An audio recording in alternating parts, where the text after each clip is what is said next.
ओम काली ओम काली ओम काली। जय शेरा वाली माता की, जय शेरा वाली माता की, जय भैरवी की, जय भैरवनाथ बाबा की। ओम नमः शिवाय। शिव जी सदा सहाय। ओम नमः शिवाय। गुरु जी सदा सहाय। जय गुरु जी। शुक्राना गुरु जी। अनंतम अनंतम अनंतम शुक्राना गुरु जी। हर हर महादेव, हर हर महादेव। जय भोलेनाथ बाबा की, जय भोलेनाथ बाबा की। आज मैं कालिका पुराण का 21वां अध्याय प्रारंभ करने जा रही हूँ। वो अध्याय बहुत बड़ा है, 5 या 4 अध्याय छोटे छोटे करके 25-25 मिनट 30 का डालूंगी मैं, क्योंकि वो 12-13 पेज है। जय भोलेनाथ बाबा की, जय जय काली माता की। चंद्रमा को साप का वर्णन। मार्कंडे महर्षि ने कहा, इसके अनंतर उस श्रेष्ठ पर्वत की ओर गमन की गई। संध्या को देखकर जो कि तपस्या करने के लिए नियत आत्मा वाली थी, ब्रह्मा जी ने अपने सूत के कहा था। वो पुत्र वशिष्ठ मुनि थे। वो वशिष्ठ संचित आत्मा वाले, सब कुछ ज्ञान रखने वाले ज्ञान योगी, समीप में ही सुषमासीन और वेदों तथा वेदों के अंग शास्त्रों में उपारगामी थे। ब्रह्मा जी ने कहा हे वशिष्ठ, आप जाइए, यहाँ पर मानसवनी संध्या ने गमन किया है। वो संध्या तपस्या करने के लिए इच्छा रखने वाली हैं।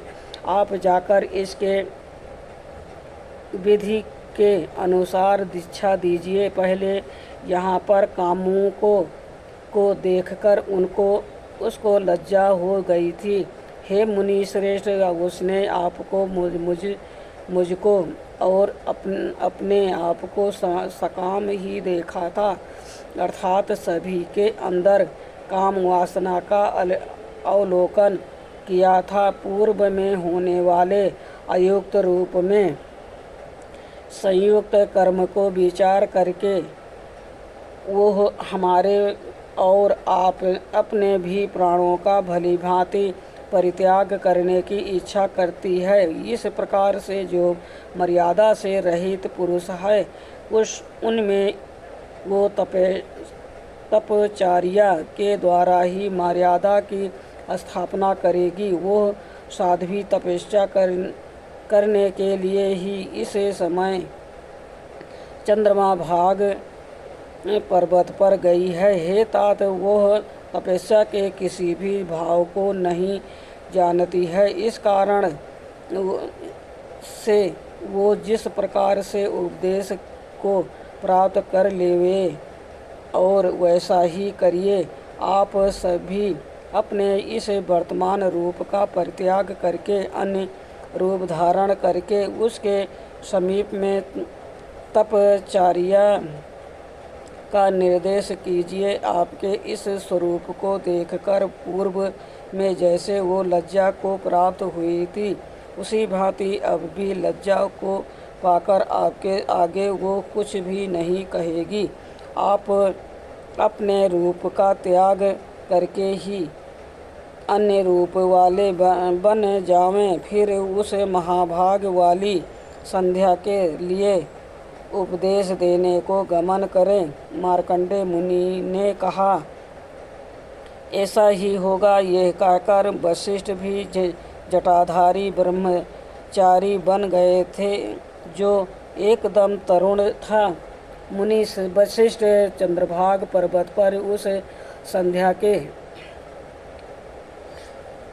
समीप में गए थे। वहाँ पर देवसर ऐसे परिपूर्ण था जैसे गुण में मानसरोवर ही हुए। इसके उपरांत उस वशिष्ठ मुनि ने इस सरोवर के तट पर गमन करती हुई उस संध्या को देखा था। वो कमलों से समोज्ज्वल उज्ज्वल सरोवर तट पर संभावित उसके द्वारा उसी भांति शोभायमान हो रहा था। जैसे परदोष के समय उगे हुए चंद्रमा और नक्षत्रों योग आकाश शोभित होता है, वहाँ पर उसको देखकर कौतुक सहित मुनि ने संभाषण किया था। वहाँ पर मुनि ने बृहलोहित नाम वाला सरोवर भी देखा था। उस सरोवर से चंद्रभागा नदी दक्षिण सागर को जाती हुई थी, जो उस पर्वत के महान शिखर का भेदन करके ही जा रही थी। वो नदी चंद्रभागा पश्चिम शिखर का भेदन करके ही वाहन कर रही थी। जैसे हिमवान पर्वत से गंगा सागर को गमन करती हैं। उस ऋषियों ने कहा, हे विपेंद्र, चंद्रभागा उस महागिरी में कैसे संपन्न हुई थी? वो सर भी कैसा था? जिस नाम का बृहलोहित है, वो चंद्रभाग नाम वाला पर्वतों में श्रेष्ठ कैसे हुआ था? और चंद्रभागा नाम वाली वृषोदकी नदी किससे उत्पन्न हुई थी? इसे सबके श्रवण करने की इच्छा होते हुए हमारे हृदय में बड़ा भारी कौतुक है। हम चंद्रभागा का महात्म्य तथा गिरि के सार का महात्म्य भी सुनाना चाहता हूँ। मार्कंडेय मुनि ने कहा, हे मुनि संतमो, अब आप लोग चंद्रभागा की उत्पत्ति और चंद्रभागा का महात्म्य तथा नामकरण भी श्रवण कीजिए। हिमवान पर्वत से संयुक्त अर्थात लगा हुआ 100 योजन के विस्तार वाला और 30 योजन आयाम अर्थात चौड़ाई वाला एक कुंद तथा इंदु के समान धौल श्वेत गिरि है। उस पर्वत का पहले विधाता ने शुद्ध सुधा के निधि चंद्रमा को विभाग करके उसे पितामह देवान कल्पित किया था। कमल के आसन वाले ब्रह्मा जी ने उसी भांति पितृगण के लिए तिथियों को की क्षीणता व वृद्धि के स्वरूप वाला जगत के हित संपादन के लिए कल्पित किया था। हे द्विज श्रेष्ठो, उस जीमूत में चंद्रमा विभक्त किया गया था, इसलिए देवों ने पहले समय में उस गिरि को नाम से चंद्रभाग किया था।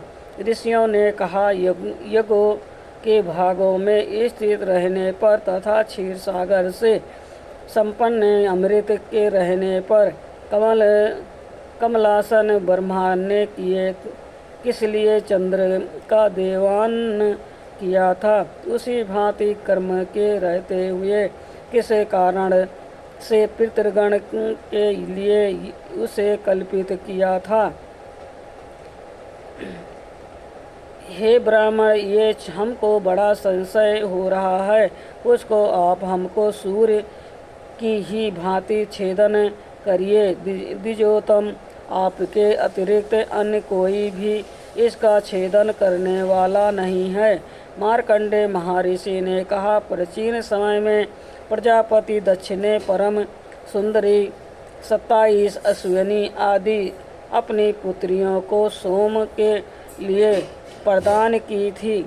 उस समस्तों को ही विधि के साथ सोम ने अपने साथ विवाह लिया था। उस समय में दक्ष के अनुमत में वो सोम सबको अपने स्थान में ले गया था।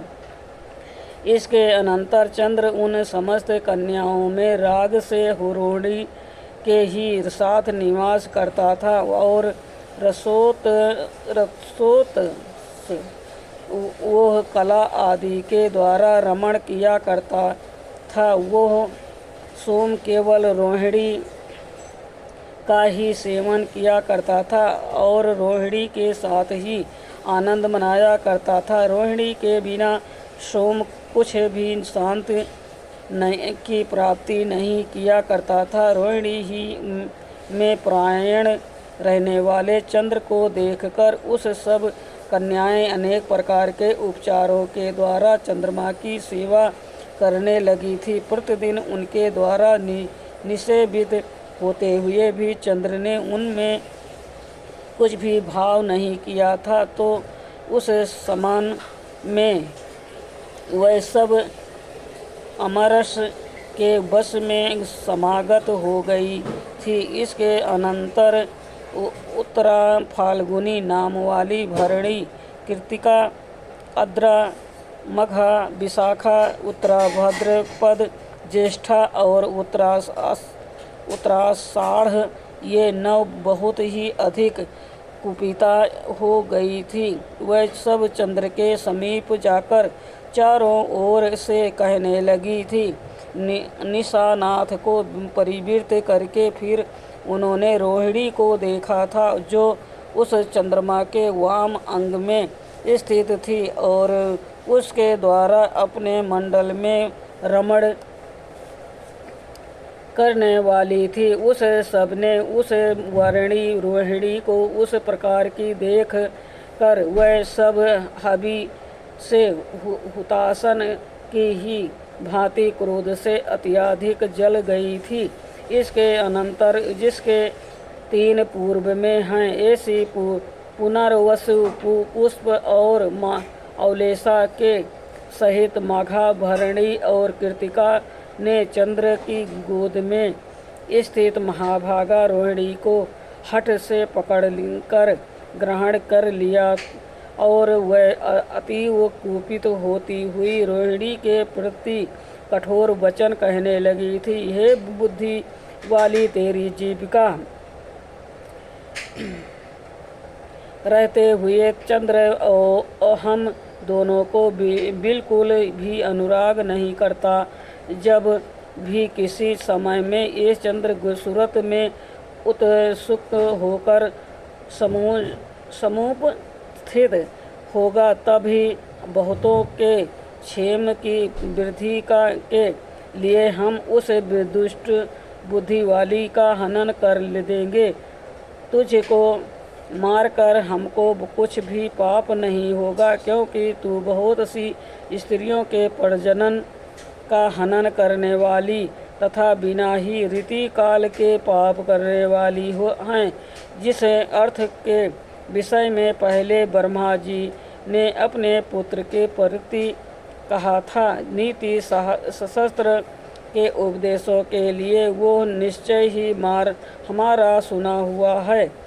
दोष युक्त कर्म करने वाले किसी एक दुष्ट के जहाँ पर पावित हो जाने से यदि बहुतों का क्षेम होता है, तो उसका वध पूर्ण ही प्रदान करने वाला हुआ करता है। वो किसी भी पाप के होने का तो प्रसन्न ही नहीं होता है।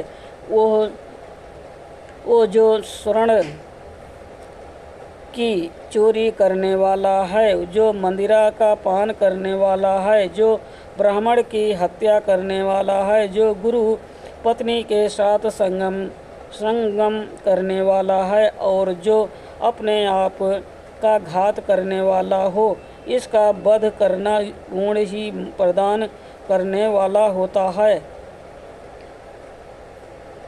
मार्कंडेय मुनि ने कहा, उन सबके इस प्रकार के अभिप्राय को समझकर और कर्म को देखकर तथा भय से डरी हुई रोहिणी को देखकर, जो उसकी आत्माधिक प्रिय और मन को रमण करने वाली परम सुंदरी थी, उस सबसे संभोग को न करने से उत्पन्न क्षाम व अपने आप को अपराधी सोचकर उस डरी हुई रोहिणी को उनके हाथ से मोचन कर दिया था, अर्थात छुड़ा लिया था। उस चंद्र ने रोहिणी को छुड़ाकर अपने दोनों बाहुओं से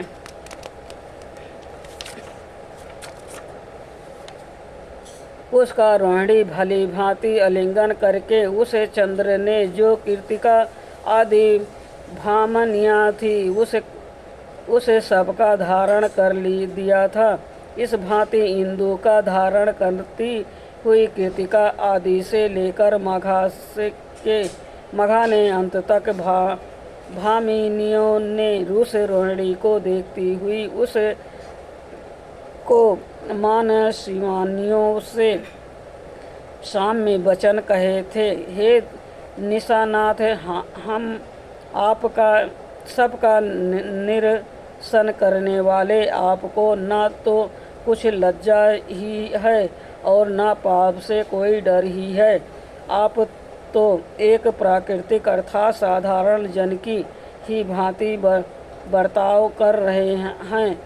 हम सब चरित्र व्रत के धारण करने वाली हैं, अर्थात हमारे अंदर चरित्र संबंधी कोई भी दोष नहीं है। फिर ऐसे हम सब का निराकरण करके जो सर्वदा ही आपकी भक्ति करने वाली हैं, फिर क्यों आप मूढ़ मानव की भांति इस एक ही रोहिणी का सदा सेवन किया करते हैं, अर्थात इसी से प्राणानुराग करते हैं। क्या आपको धर्म का ज्ञान नहीं हुआ है, जो पहले वेदों के मूल वाला सुना गया था, जो कि आप तत्पुरुष के द्वारा निंदित और धर्म से हीन कर्म को आप कर रहे हैं। धर्म शास्त्र के अर्थ को गमन करने वाले, कर्म को यथोचित रीति से करने वाली और उदाहित अर्थात ब्याही हुई पत्नी का आप केवल मुख भी नहीं देखते हैं। हे निशापते, पूर्व में कहते हुए पिता के मुख से नारद के लिए जो सुना है, उस दक्ष प्रजापति के धर्म शास्त्र के अर्थ का आप श्रवण कीजिए। जो पुरुष बहुत सी धाराओं वाला हो और राग के वशीभूत होकर उनमें से किसी भी एक ही स्त्री का सेवन किया करता है, वह पाप का भागी होता है। और स्त्री के द्वारा जित भी हुआ करता है तथा उसका अशौच सनातन अर्थ सर्वदा ही बने रहना वाला हुआ करता है। हे विद्यो, स्त्रियों को जो स्वयं शंभु गज दुख हुआ करता है, उस दुख के समान अन्य कोई भी दुख नहीं हुआ करता है। जो पुरुष परम सती और ऋतुकाल वाली पत्नी का संग नहीं किया करता है, ऋतुकाल के शुद्ध होने पर भी उसके संग से रहित होता है, वो धूम्र ही होता है। धूम्र गर्भ में ही रहने वाले शिशु को कहते हैं। जितने समय तक भार्या अनिंद्रिय होती हैं, उतने ही समय पर्यंत निबोधन है। उस भार्या संग में कुछ विहित का आचरण न करना चाहिए। बहुत सी भार्याओं वाले पुरुष का जो ऋतुकाल के मैथुन का विनाश है, वह सशस्त्र के द्वारा भी कथित कुछ भी कर्म नहीं होता है। विधि के साथ विवाहित भार्याओं का निरंतर तोष करना चाहिए। अन्य प्रकार से कल्याण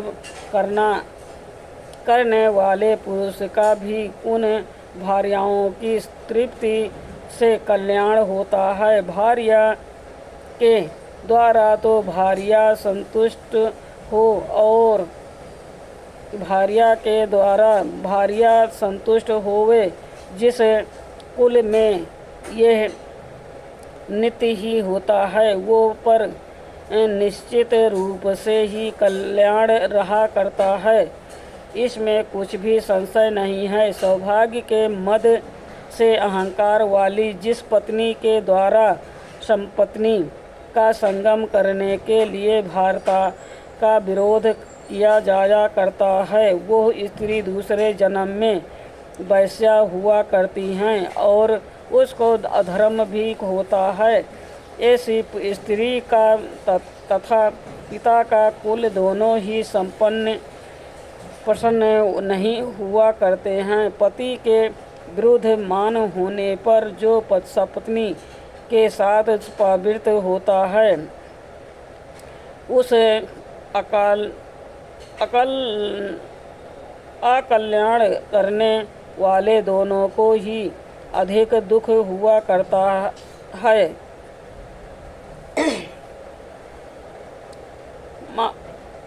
मार्कंडेय ऋषि ने कहा, इस रीति से उनके द्वारा बहुत अधिक कठोर वचन कहने पर चंद्रमा रोहिणी के मुख की कांति को मालिन देखकर बहुत ही अधिक कोपित हुई थे। हे उस समय वह में रोहिणी ने भी उन सब की उग्रता को बारंबार देखकर वो भी भय, शोक और लज्जा से समाकुल होकर कुछ भी नहीं बोली थी। इसके अनंतर परमाधिक क्रोधी हुए चंद्र ने उसी समय में उन सब स्त्रियों को श्राप दिया था, क्योंकि तुम सब ने मेरे ही आगे अतीव उग्र और तीक्ष्ण वचन कहे हैं। इन तीनों भुवनों में कृतिका आदि आपकी उग्र और तीक्ष्ण यही गति देवगणों में भी प्राप्त करोगी। इस कारण से ये नौ कृतिका प्रभृत दिन यात्रा में उपयुक्त नहीं होगी। तुम सबको देवी देव आदि और क्षिति में मनुष्य आदि देखते हैं, तो उसी दोष से यात्रा में उन पुरुषों की यात्रा अविष्ट के प्रदान करने वाली नहीं हुआ करती हैं। इसके उपरांत उन सबों ने उसके अति दारुणी शाप को सुनकर शाप देने से चंद्रमा के हृदय को बहुत ही अधिक निष्ठान जान लिया था।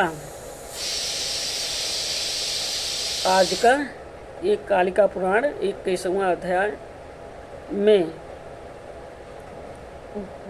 23 मिनट का ये मैंने पढ़ा है। उसके बाद छोटे छोटे उसमें अध्याय पढ़ती रहूँगी भाग में। ओम काली ओम काली ओम काली। जय शेरा वाली माता की, जय शेरा वाली माता की। ओम नमः शिवाय, शिव जी सदा सहाय। ओम नमः शिवाय, गुरु जी सदा। जय गुरु जी, शुक्राना गुरु जी। जय गुरु जी, जय भोलेनाथ। हर हर महादेव, हर हर महादेव।